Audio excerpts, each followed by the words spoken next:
Try as she might, the lioness fails to get a grip.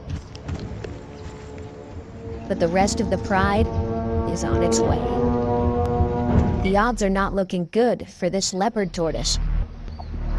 The cubs are immediately curious, each trying to extract the shell's juicy contents. But for teeth designed to slice and tear soft flesh, this is a tough nut to crack. The tortoise could stay tucked away for hours, but the lioness is not prepared to wait. She already has her eyes on a bigger prize. Wildebeest are harder to catch, but much easier to eat.